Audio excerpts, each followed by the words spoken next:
आज जो set SSC GD का जो मारे हैं उसका general knowledge and general awareness का क्वेश्चन है, उसको देखेंगे। मात्र 20 क्वेश्चन है, इसमें से कुछ इंपॉर्टेंट पॉइंट बनेगा, उसको भी देखते चलेंगे। उसमें से पहला 21, लॉर्ड डलहौजी ने विलय नीति के तहत किस वर्ष झांसी को विलय किया था? Option A 1853। लॉर्ड डलहौजी ने विलय नीति के तहत वर्ष 1853 में झांसी का विलय किया था। इसमें से पहला पॉइंट बनता है लॉर्ड डलहौजी के बेगत का सिद्धांत अथवा राज्य हड़पने की नीति के तहत पहली बार 1848 में सतारा का विलय किया गया।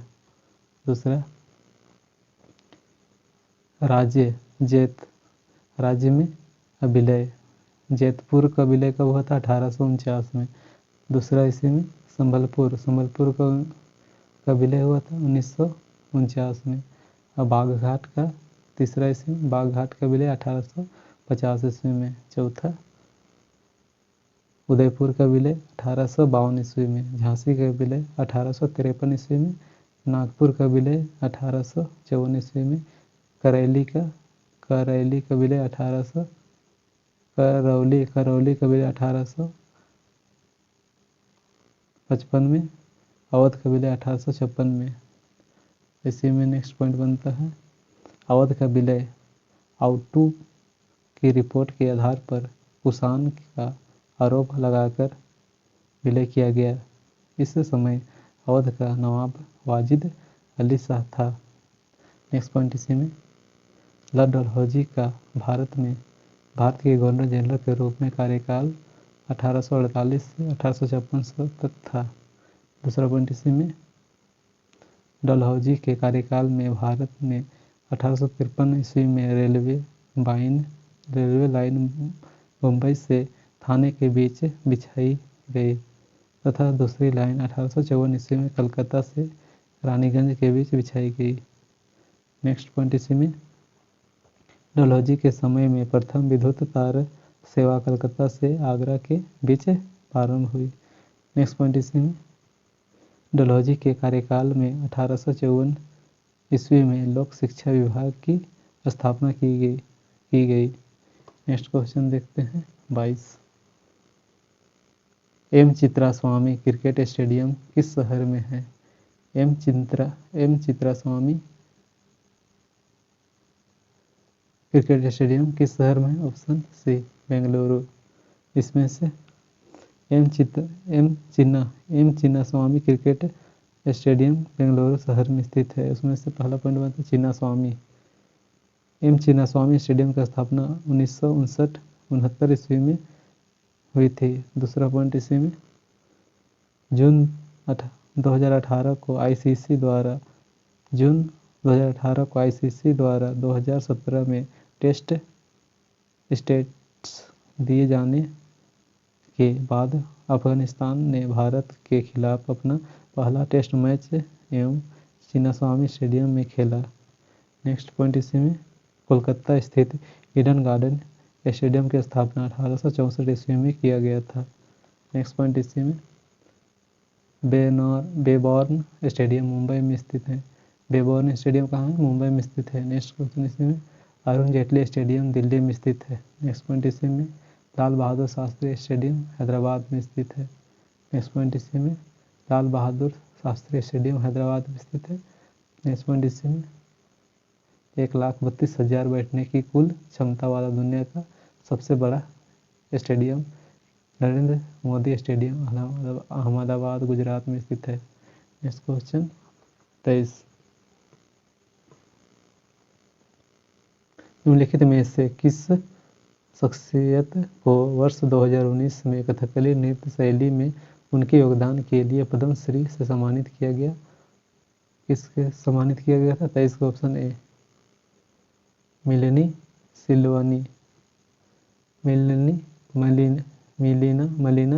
सिल्वनी को वर्ष 2019 में कथकली नृत्य शैली में उनके योगदान के लिए पद्मश्री से सम्मानित किया गया। इसमें पहला पॉइंट बनता है मिलीना सिल्वेनी का 25 जनवरी 2022 को 2018 वर्ष की आयु में पेरिस में निधन हो गया। नेक्स्ट पॉइंट इसी में दूसरा, मिलीना सिल्वेनी का जन्म 1933 ईस्वी में इटली के मिलीना में हुआ था। नेक्स्ट पॉइंट इसी में, केरल के मंदिरों में पल्लवित एवं पुष्पित कथकली नृत्य शैली के प्रेरित स्रोत परंपरागत लोक नाटक कुडियाट्टम और कृष्णाट्टम रहे हैं। नेक्स्ट पॉइंट इसी में, कथकली नृत्य कथक के समान न तो दरबारी होता है और न ही भरतनाट्यम के समान एकक और न ही मणिपुरी के समान कवितवम होता है। नेक्स्ट पॉइंट इसी में, कथकली शास्त्रीय नृत्य के विषय पुराणों से लिया जाता है तथा अच्छाई एवं बुराई के बीच चलने वाले संघर्षों का बड़े व्यापक तरीके से प्रदर्शन किया जाता है। नेक्स्ट पॉइंट इसी में, कथकली शास्त्रीय नृत्य के कलाकार है गुरु गोपीनाथ, वल्लालोत, रायन मेन, कृष्ण नायर, कृष्ण कुट्टी आदि। नेक्स्ट क्वेश्चन 24, भारत के संविधान के निम्नलिखित में से किस भाग में मूल अधिकार सन्निहित है? ऑप्शन ए भाग 3 में। भारत के संविधान के भाग 3 में मूल अधिकार सन्निहित है। इसमें पहला पॉइंट बनता है, संविधान के भाग 3 को भारतीय नागरिकों के स्वतंत्रता का मैग्ना कार्टा की संज्ञा दी गई है। नेक्स्ट पॉइंट इसी में, भारतीय संविधान के अनुच्छेद 12 से 35 तक मूल अधिकारों का वर्णन किया गया है। नेक्स्ट पॉइंट इसी में, संविधान द्वारा बिना किसी भेदभाव के हर व्यक्ति के लिए मूल अधिकारों के संबंध में गारंटी दी गई है। इनमें प्रत्येक व्यक्ति के लिए समानता, सम्मान, राष्ट्रहित और राष्ट्रीय एकता को समाहित किया गया है। नेक्स्ट पॉइंट इसी में, मूल अधिकार देश में व्यवस्था बनाए रखने एवं राज्य के कठोर नियमों के खिलाफ नागरिकों की आज़ादी की सुरक्षा प्रदान करता है। नेक्स्ट पॉइंट इसी में, मूल अधिकार इसलिए भी मूल है क्योंकि ये व्यक्ति के चहुमुखी विकास, भौतिक, बौद्धिक, नैतिक एवं आध्यात्मिक के लिए आवश्यक है। नेक्स्ट पॉइंट इसी में, मूल अधिकार को उच्च न्यायालय द्वारा अनुच्छेद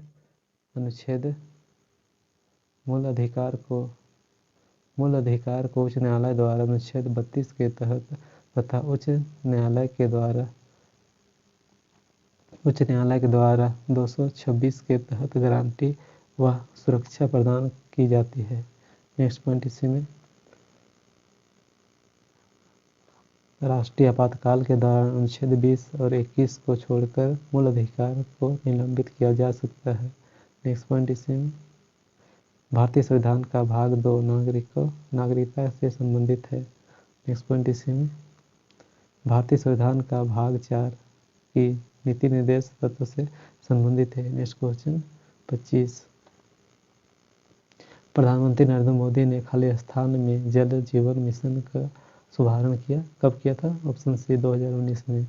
प्रधानमंत्री नरेंद्र मोदी ने 2019 में जल जीवन मिशन का शुभारंभ किया था। इसमें से पहला पॉइंट बनता है, जल जीवन मिशन का उद्देश्य 2024 तक सभी ग्रामीण घरों में पाइप द्वारा शुद्ध पेयजल प्रतिवर्ष 55 लीटर प्रति व्यक्ति उपलब्ध कराना है।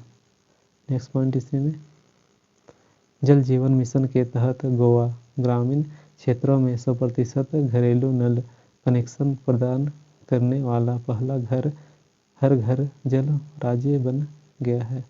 नेक्स्ट पॉइंट इसी में, जल जीवन मिशन के तहत 23 से 24 में 70,000 करोड़ रुपये आवंटित किए गए थे। नेक्स्ट पॉइंट इसी में, जल जीवन मिशन केंद्र सरकार का एक प्रमुख कार्यक्रम है जिसे पेयजल एवं स्वच्छता मंत्रालय जल शक्ति विभाग द्वारा जारी किया गया है। नेक्स्ट पॉइंट इसी में, जल जीवन मिशन में केंद्र और राज्य के बीच फंड शेयरिंग पार्टनर हिमालयी और पूर्वोत्तर राज्यों के लिए 90/10 एवं अन्य राज्यों के लिए 50/50 और केंद्र शासित प्रदेशों के लिए 100% है। नेक्स्ट क्वेश्चन 26, लक्ष्य सेन किस खेल के खिलाड़ी है? लक्ष्य सेन किस खेल के खिलाड़ी है? Option B badminton. Lakshya Sen badminton खेल के खिलाड़ी है। इसमें से पहला पॉइंट बनता है लक्ष्य सेन ने 58वां कनाडा ओपन 2023 के फाइनल विजेता और all England open badminton championship 2022 में उपविजेता रहे। Next question 27। 1992 में सबसे कम आयु में पद्म भूषण प्राप्त करने वाले नर्तक नर्तकी की नाम सम्मिलित निम्न में से क्या था? Option B Sonal Mansi. 1992 में सबसे कम आयु में पद्म भूषण प्राप्त करने वाले नर्तकी का नाम सोनल मानसी था। इसमें से पहला पॉइंट बनता है सोनल मानसी वर्ष 2003 में पद्म विभूषण से सम्मानित होने वाली सबसे कम उम्र की भारतीय महिला नृत्यांगना है। नेक्स्ट पॉइंट इसी में सोनल मानसी भारतीय शास्त्रीय नृत्य भरतनाट्यम और ओडिसी से संबंधित है। नेक्स्ट पॉइंट इसी में भरतनाट्यम नृत्य तमिलनाडु राज्य का शास्त्रीय नृत्य है। भरतनाट्यम तमिलनाडु का शास्त्रीय नृत्य है और उड़ीसा राज्य का शास्त्रीय नृत्य है। नेक्स्ट पॉइंट इसी में भरतनाट्यम शास्त्रीय नृत्य को तमिलनाडु में देवदासियों द्वारा विकसित एवं प्रसारित सबसे प्राचीन शास्त्रीय नृत्य माना जाता है। नेक्स्ट पॉइंट इसी में भरतनाट्यम नृत्य को 20वीं सदी के प्रारंभ में कृष्ण आयर और रुक्मणी देवी अरुंडेल के प्रयासों से इसे पुनः स्थापित किया गया। नेक्स्ट पॉइंट इसी में उड़ीसी शास्त्रीय नृत्य का प्राचीन अवशेष बौद्ध व जैन युग के सबसे उदयगिरी खंडगिरी के गुफचित्र से मिलता है। नेक्स्ट पॉइंट इसी में 12वीं शताब्दी में उड़ीसी नृत्य पर वैष्णववाद का व्यापक प्रभाव पड़ा जिसके फलस्वरूप भगवान जगन्नाथ इस शास्त्रीय नृत्य के केंद्र बिंदु बने। Next question 28। विश्व के कुल पृष्ठ क्षेत्रफल में भारत का कितना हिस्सा है? Option B 2.4%। विश्व के कुल पृष्ठ क्षेत्रफल में भारत का 2.4% हिस्सा है। इसमें से पहला भारत का क्षेत्रफल 32,87,263 वर्ग किलोमीटर है। भारत का क्षेत्रफल 32,87,263 वर्ग किलोमीटर है, जो विश्व के स्थलीय धरातल का 2.4% भाग है। भारत विश्व का 7वां सबसे बड़ा क्षेत्रफल वाला देश है। पहला पॉइंट इसी में उत्तर भारत उत्तरी गोलार्ध में स्थित है। भारत उत्तरी गोलार्ध में स्थित है जिसके कर्क रेखा 23.5 डिग्री 30 मिनट उत्तर गुजरती है। नेक्स्ट पॉइंट इसमें भारत की मुख्य भूमिका अवस्थिति दक्षिण से उत्तर की ओर 8 डिग्री 4 मिनट से 37 डिग्री 6 मिनट उत्तरी अक्षांशों के बीच है और पश्चिम से लेकर पूरब तक 68 डिग्री 7 मिनट पूर्व और 97 डिग्री 25 मिनट पूर्वी देशांतर के बीच है। नेक्स्ट पॉइंट इसमें भारत का विस्तार उत्तर में कश्मीर से लेकर दक्षिण में कन्याकुमारी तक 3214 किलोमीटर है तथा पूर्व में अरुणाचल प्रदेश से लेकर पश्चिम में कच्छ तक 2933 किलोमीटर है। नेक्स्ट पॉइंट इसमें भारत की स्थलीय सीमा करीब 15,02,000 किलोमीटर है। नेक्स्ट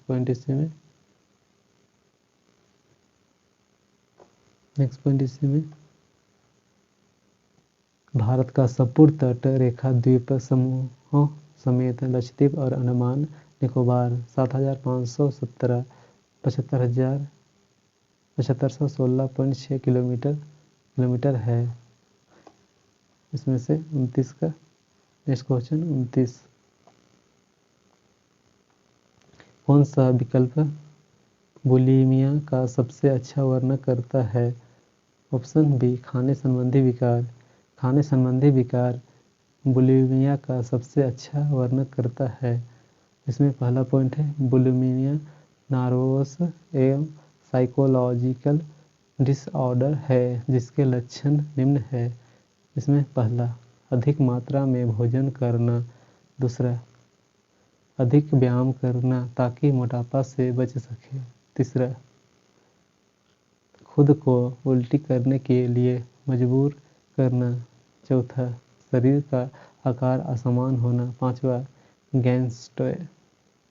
गैस्ट्रोइंटेस्टाइनल समस्याएं जैसे गैस, कब्ज। छठा, नेक्स्ट क्वेश्चन 30, उत्तर भारत के लोग किस त्योहार पर देवी लक्ष्मी और भगवान गणेश की एक साथ पूजा करते हैं? Option C, Diwali.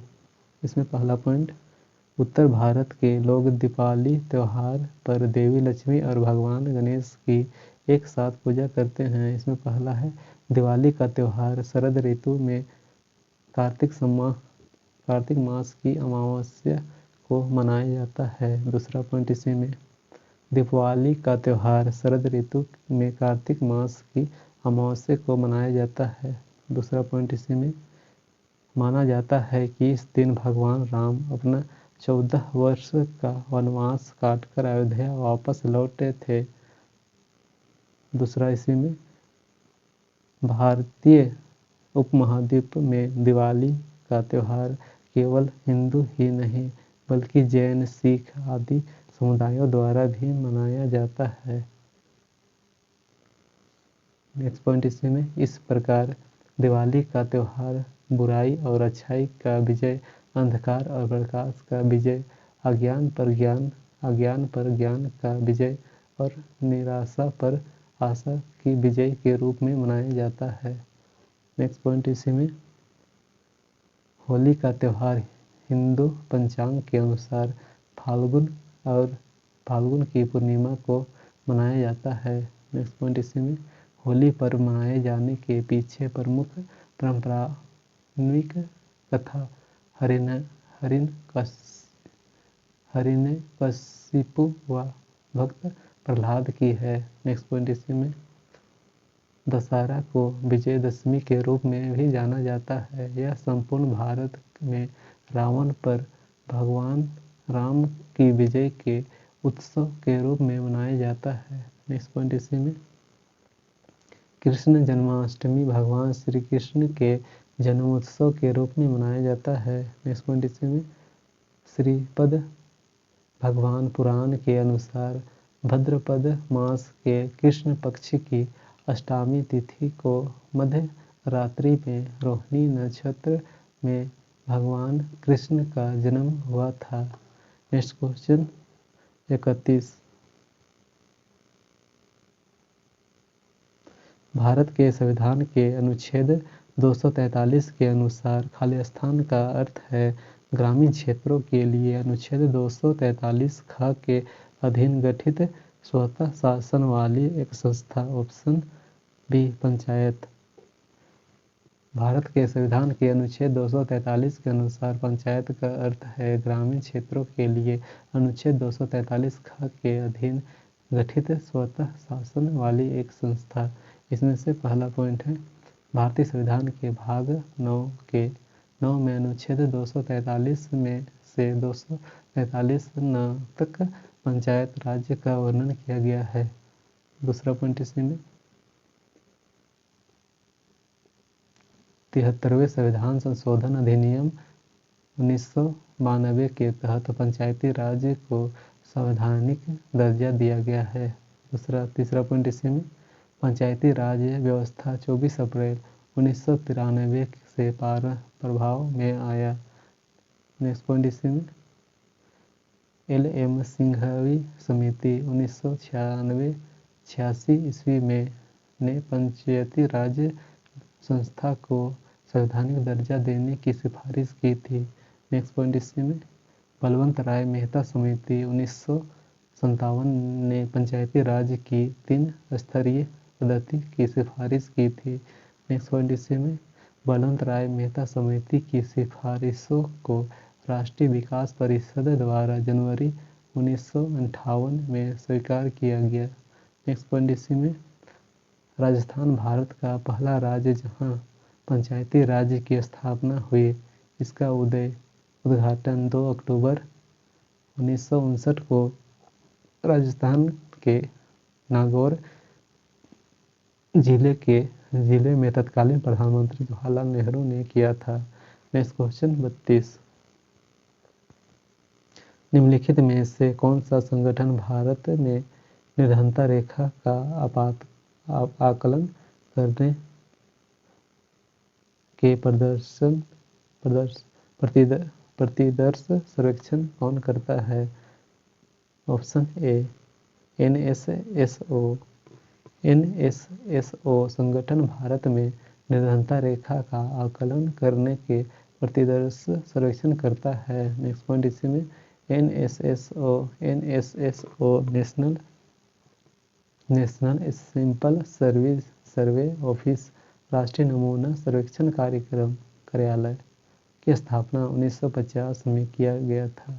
Next point इसी में राष्ट्रीय नमूना सर्वेक्षण कार्यालय एनएसएसओ और केंद्रीय सांख्यिकी कार्यालय सीएसओ के साथ विलय के बाद 23 मई 2019 को राष्ट्रीय सांख्यिकी कार्यालय एनएसओ बना गया। नेक्स्ट पॉइंट इसी में एनएसओ का नेतृत्व सांख्यिकी और कार्यक्रम कार्यान्वयन मंत्रालय एमओएसपी करता है। नेक्स्ट क्वेश्चन 33, निम्नलिखित में से कौन अप्रैल 2022 में भारत में खैरागढ़ छत्तीसगढ़ से विधानसभा के सदस्य बने? 33 का ऑप्शन ए यशोधा वर्मन अप्रैल 2022 में भारत में खैरागढ़ छत्तीसगढ़ से विधानसभा के सदस्य बने। उसमें पहला पॉइंट है यशोधा वर्मन भारतीय राष्ट्रीय कांग्रेस की सदस्य है। इसमें दूसरा पॉइंट यशोधा वर्मन भारतीय राष्ट्रीय कांग्रेस की सदस्य है। इसमें नेक्स्ट पॉइंट बंधु तिर्की झारखंड राज्य के मंदार से 2019 में झारखंड विकास मोर्चा के सदस्य के रूप में चुने गए। झारखंड विधान सभा के पूर्व सदस्य है। नेक्स्ट पॉइंट इसी में मनोज सिंह मांडवी छत्तीसगढ़ के चौथे विधानसभा के सदस्य थे। मनोज सिंह मांडवी भारतीय राष्ट्रीय कांग्रेस के सदस्य थे। नेक्स्ट पॉइंट इसी में मुसाफिर पासवान बिहार विधानसभा के सदस्य थे। मुसाफिर पासवान ने 2020 में के बिहार विधानसभा चुनाव में विकासशील इंसान पार्टी के टिकट पर बोचहा विधानसभा क्षेत्र से जीता था। नेक्स्ट क्वेश्चन 34, कृषि में गाय के गोबर का उपयोग खालिस्तान के रूप में किया जाता है। ऑप्शन ए जैविक उर्वरक। कृषि में गाय के गोबर को प्रयोग जैविक उर्वरक के रूप में किया जाता है। उसमें पहला पॉइंट है जैविक उर्वरक के उपयोग के लाभ निम्न है। पहला, मिट्टी की उर्वरकता में वृद्धि। दूसरा, रासायनिक उर्वरकों के उपयोग को कम करना। तीसरा, फसल की पैदावार में सुधार। चौथा, रोग के प्रति पौधों की प्रतिरोधक क्षमता में वृद्धि। पांचवा, मिट्टी की संरचना में सुधार। छठा, जैव विविधता को बढ़ावा। इसमें नेक्स्ट जैव उर्वरक के उदाहरण निम्न है। पहला, एजोटोबैक्टर। दूसरा, राइजोबिया। तीसरा, माइकोराइजल कवक। चौथा, बैसिलस सबटिलिस। पांचवा, आजोस्पिरिलम। छठा, ट्राइकोडर्मा। 35 next question 35। जून 2022 में मंत्रिमंडल की नियुक्ति समिति ACC द्वारा राष्ट्रीय जांच एजेंसी के महानिदेशक के रूप में किसे नियुक्त किया गया? 35 का ऑप्शन बी दिनकर गुप्ता। 25 जून 2022 में मंत्रिमंडल की नियुक्ति समिति ACC द्वारा राष्ट्रीय जांच एजेंसी के महानिदेशक के रूप में दिनकर गुप्ता को नियुक्त किया गया। इसमें पहला पॉइंट बनता है, मंत्रिमंडल की नियुक्ति समिति ने 31 मार्च 2024 तक उनकी सेवानिवृत्ति की तारीख तक NIMA के महानिदेशक के रूप में दिनकर गुप्ता की नियुक्ति की गई को मंजूरी दी गई। नेक्स्ट क्वेश्चन, नेक्स्ट पॉइंट इसी में, आमिर सुहानी 1987 बैच के बिहार कैडेट के भारतीय प्रशासनिक सेवा IAS अधिकारी है। वह बिहार सरकार के वर्तमान मुख्य सचिव है। नेक्स्ट पॉइंट, अरुण कुमार मिश्रा राष्ट्रीय मानवाधिकार आयोग के अध्यक्ष हैं। नेक्स्ट पॉइंट इसी में, नरेश कुमार 1987 बैच के IAS अधिकारी है। नरेश कुमार फिलहाल अरुणाचल प्रदेश के मुख्य सचिव थे। वे दिल्ली के अगले मुख्य सचिव वर्तमान में हैं। Next question 36। कौन सा जलमार्ग अटलांटिक महासागर को प्रशांत महासागर से जोड़ता है? ऑप्शन बी पनामा नहर। पनामा नहर जलमार्ग अटलांटिक महासागर को प्रशांत महासागर से जोड़ता है। इसमें से पहला पॉइंट, पनामा नहर एवं कृत्रिम नहर है। पनामा नहर एक कृत्रिम नहर है जिसके निर्माण से दक्षिणी अमेरिका के हॉर्न अंतरिक्ष से होकर की जाने वाली लंबी और कष्टदायक यात्रा से छुटकारा मिल गया है। नेक्स्ट पॉइंट दूसरा, पनामा नहर मध्य अमेरिका में स्थित है। इसका निर्माण 1881 ईस्वी में फ्रांस द्वारा प्रारंभ किया गया तथा 1914 में खोला गया। नेक्स्ट पॉइंट इसी में, सुएज नहर एक कृत्रिम नहर है जो लाल सागर को भूमध्य सागर से जोड़ती है। नेक्स्ट पॉइंट इसी में है, सुएज नहर विश्व की सबसे बड़ी पोतवाहक नहर है जिसका निर्माण 1859 ईस्वी में सुएज कैनाल कंपनी द्वारा किया गया तथा मिस्र ने 1956 ईस्वी में इसका राष्ट्रीयकरण कर अपने अधिकार में कर लिया। नेक्स्ट पॉइंट इसी में, सुएज नहर के भूमध्य सागरीय तट पर पोर्ट साइद तथा लाल सागर के तट पर सुएज बंदरगाह अवस्थित है। नेक्स्ट पॉइंट इसी में, कील नहर उत्तरी सागर को बाल्टिक सागर से जोड़ती है। यह नहर विश्व की व्यस्तम नहर है। नेक्स्ट पॉइंट इसी में, वोल्गा डॉन नहर कैस्पियन सागर और आज़ोव सागर को जोड़ती है। यह वोल्गा नदी और डॉन नदी के बीच स्थित है। Next question 37। एक बर्तन लंबे समय तक नम्य हवा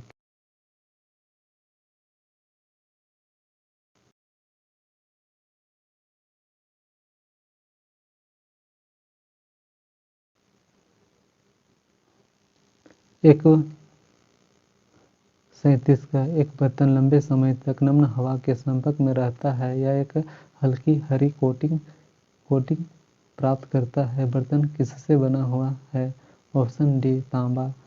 नेक्स्ट पॉइंट इसी में, एक बर्तन लंबे समय तक नम्य हवा के संपर्क में रहता है या एक हल्की हरी कोटिंग प्राप्त करता है। यह बर्तन तांबा से बना हुआ है।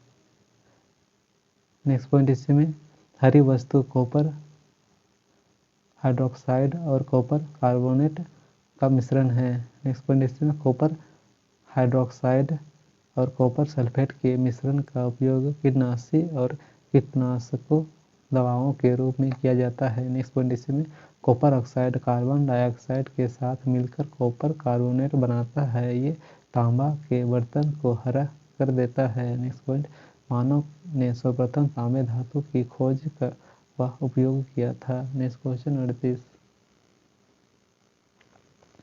देश की स्वतंत्रता से पहले भारत मुख्य रूप से खालिस्तान उद्योग के लिए जाना जाता था। ऑप्शन सी, हस्तशिल्प के लिए।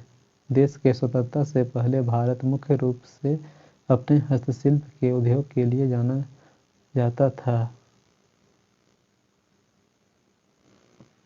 नेक्स्ट पॉइंट बनता है इसी में 1757 ईस्वी में ईस्ट इंडिया कंपनी मूलतः एक व्यापारिक संघ थी। यह संघ बाहर से बुलियन सोना चांदी लाता था और इसके बदले भारत में निर्मित वस्तुओं को विदेश ले जाता था।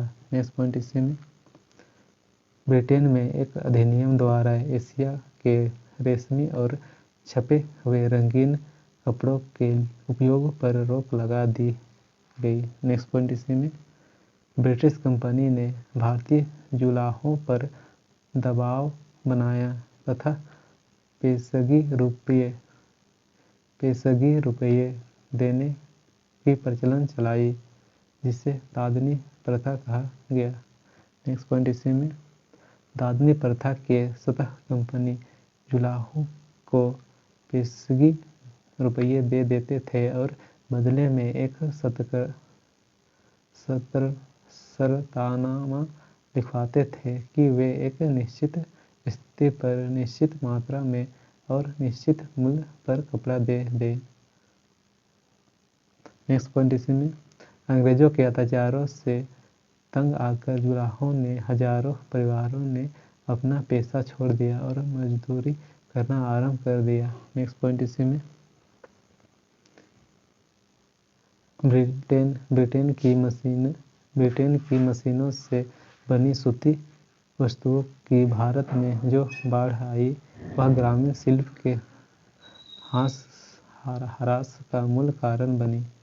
नेक्स्ट पॉइंट इसी में मशीन से बने सस्ते कपड़े के आने से हथकरघा उद्योग पर अत्यधिक असर पड़ा। नेक्स्ट क्वेश्चन 39 कच्चे तेल, पेट्रोलियम उत्पादों और प्राकृतिक गैसों को स्थानांतरित करने के लिए अब परिवहन के किस साधन का उपयोग किया जा रहा है? Option D, pipeline. कच्चे तेल, पेट्रोलियम उत्पादों और प्राकृतिक गैस को स्थानांतरित करने के लिए अब परिवहन के पाइपलाइन का प्रयोग किया जा रहा है। इसमें पहला पॉइंट बनता है भारत में निर्मित पहली petroleum pipeline Naharkatia नुमाती Barauni pipeline है। इसे बिहार के बैरोनी में रिफाइनरी में कच्चे तेल के परिवहन के लिए बनाया गया था। नेक्स्ट पॉइंट इसी में भारत की पहली क्रॉस स्टेट HVJ पाइपलाइन है। नेक्स्ट पॉइंट इसी में भारत में 6 प्रमुख पेट्रोलियम पाइपलाइन हैं। इसमें पहला नहरकटिया नुनमती बैरोनी पाइपलाइन, दूसरा मुंबई हाई मुंबई अंकलेश्वर कायोली पाइपलाइन, तीसरा सलाया कोयली मथुरा पाइपलाइन, चौथा Hazira Vijaypur Jagdishpur gas line pipeline, पांचवा जामनगर लोनी LPG पाइपलाइन, छठा Kandla Bhatia pipeline. Next point इसी में TAPI गैस योजना में सम्मिलित देश तुर्कमेनिस्तान, अफगानिस्तान, पाकिस्तान और इंडिया है। नेक्स्ट क्वेश्चन और आज का last question 40 Khalistan. Next question 40 Khalistan ने हर्षवर्धन के दरबार में बहुत समय बिताया और उन्होंने जो कुछ देखा उसका विस्तृत विवरण दिया। ऑप्शन बी, हेनसांग ने हर्षवर्धन के दरबार में बहुत समय बिताया और उन्होंने जो कुछ देखा उसका विस्तृत विवरण दिया। उसमें पहला पॉइंट हेनसांग 629 ईस्वी में तांग शासकों की राजधानी चंगान से भारत के लिए प्रस्थान किया तथा उत्तरी मध्य भारत के मार्ग का अनुकरण करता हुआ वह तस्कंद, समरकंद, काबुल तथा पेशावर के मार्ग में से भारत आया। नेक्स्ट पॉइंट इसी में हेनसांग हिंदू कुश की पहाड़ियों को पार करने के पश्चात वह सर्वप्रथम वह भारतीय राज्य कपिसा वर्तमान अफगानिस्तान में स्थित है पहुंचा। नेक्स्ट पॉइंट इसी में हिनसांग ने अपनी यात्रा विवरण के ऊपर एक ग्रंथ लिखी जिससे सीयू की कहा गया। हिनसांग की आत्मकथा क्या नाम है यात्रा का? सीयू की कहा। नेक्स्ट पॉइंट इसी में हिनसांग के विवरण से पता चलता है कि हर्षकालीन समाज में 4 वर्णों ब्राह्मण, क्षत्रिय, वैश्य, शूद्र के अतिरिक्त कई जातियां एवं उपजातियां थी। नेक्स्ट पॉइंट इसी में हिनसांग ब्राह्मणों की प्रशंसा करता है तथा उन्हें सर्वाधिक पवित्र और सम्मिलित जाति बताता है। नेक्स्ट पॉइंट इसी में इत्सिंग भी हिनसांग के समान चीनी बौद्ध यात्री थी। नेक्स्ट पॉइंट इसी में इत्सिंग दक्षिण के समुद्र मार्ग से होकर भारत आया। सुमात्रा तथा श्रीलंका होते हुए वह ताम्रलिप्ति पहुंचा वहाँ जहाँ 3 वर्षों तक रहकर संस्कृत का अध्ययन किया। नेक्स्ट पॉइंट इसी में इत्सिंग 693 से 94 के ईस्वी के मध्य सुमात्रा होता हुआ वह चीन वापस लौट गया। वह अपने साथ स्तुपिटक, विनय पिटक एवं अभिधम्मपिटक ग्रंथों सहित बौद्ध धर्म से संबंधित भारी संख्या में पुस्तकें अपने हाथ ले लिए गए थे। आज के लिए इतना ही। Thank you.